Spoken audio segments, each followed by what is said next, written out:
بسم اللہ الرحمن الرحیم۔ ناظرین، اگر آپ کے گھر میں لڑائی جھگڑا رہتا ہو، گھر کے افراد میں نا اتفاقی ہو اور گھر میں بے برکتی ہو تو آج ہم آپ کو ایسا وظیفہ بتائیں گے جس کے کرنے سے انشاءاللہ گھر جنت بن جائے گا، لڑائی جھگڑے ختم ہو جائیں گے، گھر کے افراد میں اتفاق پیدا ہوگا اور رزق میں برکت ہوگی۔ روزانہ رات کو سونے سے پہلے آپ وظیفہ پڑھ لیا کریں، انشاءاللہ آپ دیکھیں گے آپ کا گھر جنت بن جائے گا۔ اس وظیفہ کی اجازت عام ہے۔ سب سے پہلے تو 5 وقت نماز کی پابندی کریں۔ رات سونے سے پہلے سورہ یاسین کی آیت نمبر 58 کو 101 دفعہ پڑھیں۔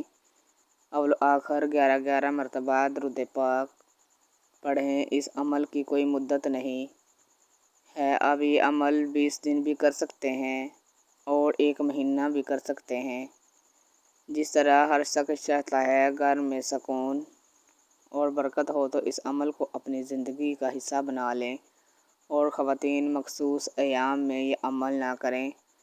دوسرا وظیفہ، جس گھر میں ناچاکی کی فضا ہر وقت قائم رہتی ہو تو اس مقصد کے لیے گھر کا کوئی بھی فرد باوضو ہو کر 21 مرتبہ سورہ فاتحہ اول و آخر درود پاک 11 مرتبہ پڑھ کر گھر کے تمام افراد پر اور گھر کے کونوں پر پھونک مار دے، انشاءاللہ گھر میں امن و سکون قائم ہو جائے گا۔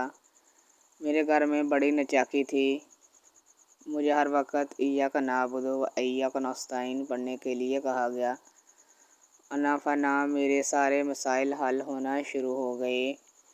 اس کے علاوہ میرے جسم میں درد رہتا تھا، لیکن جو ہی میں نے یہ وظیفہ پڑھنا شروع کیا، میرے سارے درد غائب ہو گئے۔